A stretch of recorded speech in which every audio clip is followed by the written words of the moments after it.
looking at Kendrick Lamar and this boom leak situation.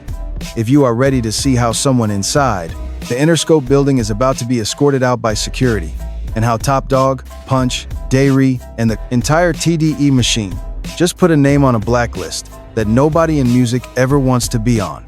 Remember to leave a like, subscribe, and support our channel. Because if you think a fully mastered, finished Kendrick Lamar leak hitting the web without authorization is 1,000 times more serious than whatever recycled trilogy of musical garbage Drake just dumped on his audience, well, go ahead and hit that like button right now. Because what you and I are about to unpack is no rumor. It is not a theory or a guess. This is the cleanest paper trail this industry has witnessed in years, and someone at the end of it is facing total career ruin. Now, listen, before we dive deeper, we must examine a key fact about Kendrick Lamar, because without understanding this, you cannot comprehend why this entire situation is exploding the way it is. A genuine Kendrick Lamar leak is almost unprecedented. In a 15-year career, with a vault that reportedly contains hundreds of unreleased records, the number of times finished Kendrick Lamar material has actually escaped online can be counted on one hand. The artist operates differently from other rappers, recording strictly on isolated drive. He transfers his sessions only through encrypted files. His Mr. Morale rollout was so tightly secured that even engineers working directly under Soundwave had to sign strict confidentiality agreements just to sit in the studio. So when Boom, the J-Rock and Ravon track featuring Kendrick Lamar himself, suddenly surfaced online, fully mastered, mixed, and arranged, the big question was never simply whether someone leaked it. The real mystery is who on earth had access to a finished master in the first place. And that list is shockingly, terrifyingly short. This is where the story gets incredibly intense, because the moment that leak hit the internet, Interscope Records went on a warpath. The track was swiftly scrubbed from every major platform within hours. Reposts and mirrors vanished, re-upload accounts got banned, and anyone paying close attention to the music industry in 2026 knows exactly what this pattern suggests. A narrative is spreading from certain corners of the internet, claiming that Kendrick Lamar himself engineered this leak as a guerrilla marketing stunt to test the waters with his audience. Similar to how Drake operates, that claim is false. It is laughably, embarrassingly false. Because when Drake leaks music on purpose, the song remains online. It stays live and accessible because it was pushed out by the source, before any label, distributor, or back-end system could ever touch it. Kendrick Lamar's unreleased song is actively being taken down by Interscope itself, which tells you and me everything in one single move. The label is not promoting the track. They are hunting the source. They are sweeping the floors and pulling up carpets to find whoever leaked it.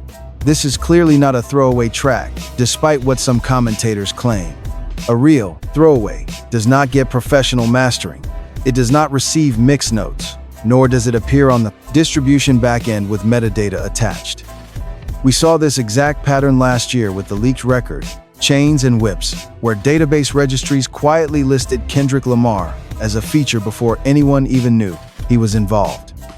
It is the same digital fingerprint, same database exposure, and same suspicious window where a track that should be private suddenly gets exposed to the wrong eyes. At the absolute minimum, the most obvious conclusion we can draw is that Boom was a legitimate song scheduled for a proper release on a real timeline. Now, that rollout has been sabotaged by someone with insider access and bad intentions. Well, this is where Punch enters the scene. You and I need to watch this part closely, because Punch does not make public statements without a serious reason. He is not a tweet-happy executive who runs to social media to complain. He is the Phil Jackson of Kendrick Lamar's career, the architect who built TDE from a converted living room in Carson into the most formidable independent powerhouse in modern hip-hop history. So when he publicly declared that leaks ruin every great creative idea, that was no random outburst. That was not some late-night rant on Twitter. It was a calculated, surgical message designed to warn everyone inside that building, inside Interscope, and throughout the distribution chain that the internal investigation has officially begun. This situation is critical because in the world of music leaks, this strong language from a figure like Punch is basically an eviction notice. The executive never moves on emotion. He acts on pure intelligence and hard receipts. So, if he is willing to step in front of the public and acknowledge this leak so publicly, it means TDE has already narrowed their suspect pool to a few names, and their back-end forensic audit is closing in fast. Subscribe now, because this situation is shifting from serious to cinematic. Behind the scenes in studio circuits, producer circles, engineer chat groups, and the private A&R back channels that the public never hears, our editorial team has identified 3 primary suspects whose names are currently being whispered. Suspect number 1 is a mid-level Interscope A&R, who our sources say was let go from building roughly 3 weeks before Boom leaked on the timeline. The exact circumstances of that exit were never made entirely clear. There were whispers of friction and deep disagreements over the general direction of the project. Plus, rumors of digital access privileges that should have been revoked, but technically were not. We see motive, opportunity, and a grudge all lining up perfectly. That is the classic, textbook profile of a music leak suspect, and those within the industry know exactly who we mean, even without a name being officially printed. Now, suspect number 2 points to an outside contractor. This is honestly the most believable theory of the 3 to us, because here is something the public rarely considers about how music leaks actually happen in 2026. Specifically, Kendrick Lamar songs almost always start leaking the moment they enter the digital distribution backend. The moment metadata gets submitted, the moment cover art is uploaded, or the moment a sample clearance request gets routed through a third party. That is the weak link in the chain, the cracked window in the house. If a contractor handling those submissions for Interscope had even 5 minutes of access to the final master copy of Boom, that individual would have a clean, untraceable shot at copying the audio file, stripping the metadata, and pushing it out through anonymous channels. No fingerprints, no digital audit trail, no easy way to prove guilt. Just a missing file, a leaked song, and a quiet payout landing in an offshore account. Now, let us look at suspect number 3, which is the theory that nobody in this business wants to state out loud, but which is being whispered loudly enough in the right rooms that we must address it. There is a strong thread of speculation right now suggesting that someone connected to the OVO orbit, someone who had ties with the producer shopping a beat that eventually landed in the GNX session files, had an indirect line to the project. That theory is alive. That rumor is spreading fast. If there is even a grain of truth to it, the fallout will be absolutely nuclear, because this ceases to be a simple music leak. We are talking about active industrial sabotage. This becomes a narrative about a coordinated effort by industry insiders to actively undermine Kendrick Lamar's album rollout at the exact moment the West Coast hip-hop resurgence is threatening the established commercial rap order. That is a completely different game. That conversation ends careers and sparks massive corporate lawsuits. Of course, none of these suspects are confirmed, and TDE won't speak on it. If you want updates, hit like, but that is not how they operate. Their process is much quieter and far more devastating. Here is how they handle it. The name gets identified by the forensic audit. Then they are escorted out of the building and quietly erased from every contact list, guest list, studio access roster, and album credit moving forward. And then one day, 6 or 8 months later, that person tries calling a connection to land a paycheck, and absolutely nobody ever picks up the phone. That is the ultimate punishment, the sentence, and the price for opening a door that was meant to stay locked.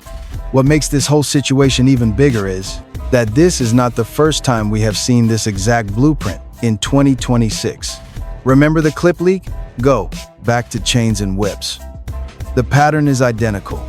A Kendrick Lamar verse sitting in a back-end distribution database suddenly surfaces in random places online before any official announcement or marketing rollout has begun. Same shape, same fingerprint, same suspiciously timed exposure that benefits absolutely nobody except rivals who want his plans completely disrupted. When you and I start lining up these incidents side by side and place the clip situation alongside the Boom leak on the exact same timeline, what you and I are looking at is clearly no series of accidents. We are seeing a multi-event pattern pointing to either one bad actor operating across major releases or a small, coordinated network working quietly behind the scene, profiting from leaked Kendrick Lamar tracks longer than anyone realized. Plus, it also featured a hidden layer. You and I must unpack the dark financial side of this leak economy. Make no mistake, leaks are never free. They have a market, a clear pricing structure. A finished Kendrick Lamar verse with verified origins can sell underground for numbers most of us would not believe if we flashed them on screen. Whoever leaked Boom was not necessarily acting out of revenge. We see a very real possibility that this leak was done purely for money, and the buyer behind the deal is someone whose identity would spark another massive scandal. Be sure to hit subscribe as we track this. This is where the story really widens out, because Punch and TDE are not just sitting on their hands. The label's internal response has been faster and far more aggressive than anything we have seen in years. According to our industry sources, with direct eyes on the situation, Interscope launched what is described as a complete forensic audit of the master files within 48 hours of Boom going live. Every person who touched the song, mastering engineers, mixing assistants, A&R coordinators, and sample clearance staff, down to the cover art designers, every single one of them was placed under the microscope. Access logs were pulled, transfer files tracked, and timestamps heavily cross-referenced, devices fully audited. This is no basic review. It is the major operation run when a label is absolutely furious and dropping serious money to find a name. Honestly, the speed of this response is a massive signal, because labels never move this fast unless a leak threatens something far bigger than one song. If Boom were just some throwaway track, Interscope would have shrugged, sent a few takedowns, and moved right along. The fact that they launched a forensic audit within 48 hours tells us everything about the massive scale of the project this track belonged to. There is a grand plan in motion. A much larger rollout is being protected. Boom was meant as a piece of it, not some standalone, not some one-off, but a calculated play. Tap that like button as we unpack this big question. Everyone in the community is asking, what was Boom actually meant to be? And where was it supposed to land before it was stolen? Based on what our team is seeing right now, and Punch's reaction, the rapid takedown speed, and the heavy hitters on the record, this song was almost certainly planned as a lead single, or a major moment for an upcoming TDE rollout. J-Rock has an album ready to drop. Rayvon is gearing up, too. Plus, TDE has been quietly planning a label-wide compilation for the company's 20th anniversary. It is a project designed to elevate their fresh signees by placing them alongside the legendary stars who built the brand. That rollout is where Boom would have fit seamlessly. It is the exact space where a Kendrick Lamar verse on a J-Rock and Rayvon collab would have been the ultimate focal point. Now, that rollout has been completely disrupted by whoever leaked the track online without permission. This also tells us a lot about the current state of the GNX vault, because Kendrick Lamar has opened it up wider than anyone realized. There are throwaway tracks being handed to other artists, and session leftovers being repurposed for major camp releases. We see pieces of the GNX era quietly bleeding into this year's TDE schedule. If Kendrick Lamar is completely fine letting these tracks go to other artists, it tells us he is already deep into his next solo album, deep enough that the GNX vaults do not need hoarding. That is one of the biggest clues we have received about Kendrick's album timeline in months. It would not even be on our collective radar if Boom had not been leaked into the public light. Now, listen close. This is where you and I see the West Coast story expand beyond Kendrick. Because at this exact moment, the Boom drama unfolds. The entire West Coast scene is moving in a way other cities cannot match. YG is currently putting together what looks to be the most ambitious album of his entire career, titled Gentleman's Club. Our indicators suggest Kendrick Lamar has his fingerprints all over it, in a mentoring and unofficial executive producing role. The lead single, Insecure, has already dropped. This lead track features YG, Ab-Soul, and JD. It is not just a barfest, it is a deliberately vulnerable. Today, we are dissecting a deliberately dark anthem, exposing the private fears of the genre's most successful elite artists. It is an incredibly bold choice for a lead single, bearing the distinct, unmistakable creative hallmark of somebody like Kendrick Lamar sitting in the producer's chair. Now, bringing JID onto this record is a massive story, because he is basically auditioning in real time for a brand new creative home, a new crew, and a completely fresh infrastructure to anchor his career. Remember, we all watched him distance himself from J. Cole roughly a month before this leak drama started. We saw Cole tweet and quickly delete his raw feelings about how he was treated. marking a very clear emotional exit from the Dreamville camp. And now, we are actually watching JID embed himself directly into the West Coast scene alongside Ab-Soul, YG, and everyone operating inside Kendrick Lamar's orbit. This is no accident. We are seeing a generational powerhouse seeking the major backing that was supposed to be his from the start, which he never actually got while sitting under the Dreamville banner. Before we continue, hit that subscribe button, because all of this connects to the Boom leak as we witness what is essentially a highly coordinated massive rebuild of the entire West Coast cultural footprint, with Kendrick Lamar quietly operating as the lead architect on 3 or 4 major projects simultaneously. We have got the next Kendrick solo album prepped. There is the new J-Rock project waiting. There is the Ray Von record lined up, a new YG album, a rumored TDE compilation, and even Ab-Soul making moves. Behind them, an entire army of producers, engineers, and writers are being shifted like chess pieces across these campaigns. That is the grand design. That is exactly what these leaks threatened, explaining why Punch went public, why Interscope launched a forensic investigation, and why the individual behind the Boom leak is in such deep trouble. Their career in mainstream hip-hop is completely over the exact second their identity gets confirmed. Of course, this triggers a brilliant strategic countermove from TDE. When your vault leaks, the solution is never to lock things down tighter. Instead, you empty that vault on your own timeline, controlling the narrative before anyone else can. That is TDE's exact play. Hit that like button.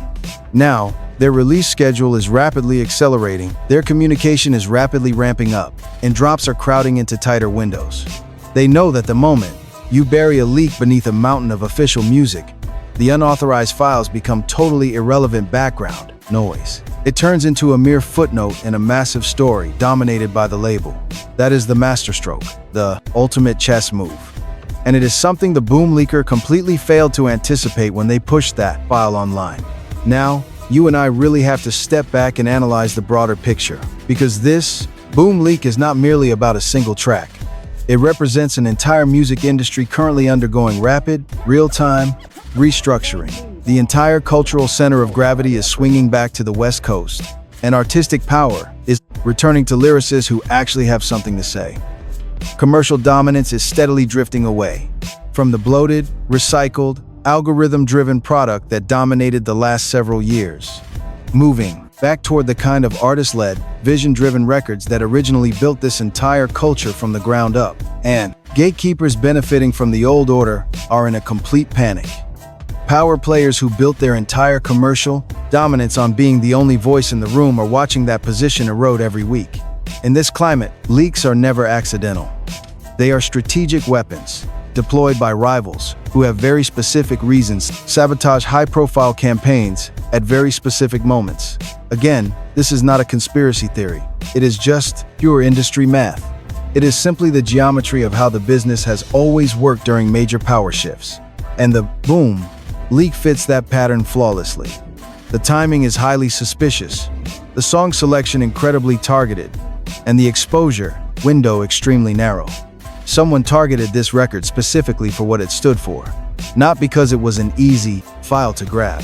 They chose this track because disrupting a J-Rock and Ray Von campaign anchored by Kendrick Lamar would derail TDE's 20th anniversary celebration, far more than leaking almost any other one. Music in their vault. This is targeted warfare, not a random leak. And here is what should genuinely terrify the culprit. TDE is not the type of label to settle betrayals through public press releases alone. Instead, they punish betrayal by slowly, systematically shutting down every single door, opportunity, and industry relationship that the leaker was relying on to survive. Make sure you subscribe, because the fallout is just beginning. That is the ultimate punishment here. And by the time we in the media actually report the name of the person who leaked Boom, that individual will already be professionally blacklisted in ways that the average rap fan won't ever see. The phone is going to stop ringing. Those invoices will stop clearing. Credits won't appear anymore. The doors are shutting. And one morning, they will wake up to realize the entire industry infrastructure that supported their career has quietly vanished while they were sleeping.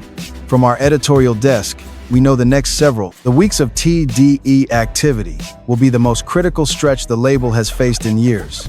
Because everything is on the line. and everything is moving at once. The J-Rock project, the Rayvon project, that rumored compilation, the new Kendrick Lamar solo tracks, the YG album rollout, the Ab-Soul features, the JID situation, the producer movement across all these massive rollouts.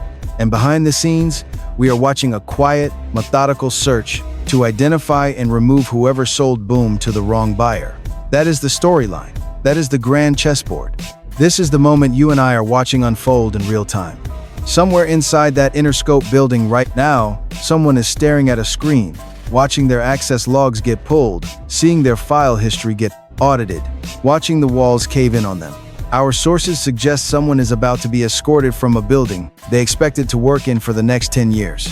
They are about to learn the single most brutal lesson this modern music industry has to teach, which is that you do not under any circumstances leak Kendrick Lamar. The West Coast is locking down the vault. A forensic audit is closing the loop, and the name on that list is going to vanish from the rap game so fast that within a year, colleagues they sit next to right now won't even remember their face. As we watch this drama unfold, let us know your thoughts. Comment below on who you think the mole is. Smash that like button if you want our team to deliver a full breakdown the second the name spills out into the open. Make sure to subscribe to the channel, because when this story fully breaks, and trust us, it is going to, you will hear the exclusive right here first. And if you have tuned in with us up to this point, we truly appreciate you. Your support is huge, and it helps our channel grow when you engage with these rap breakdowns. Now, if you want to understand how we got here, Kendrick Lamar already had a massive leak situation developing before this track even leaked.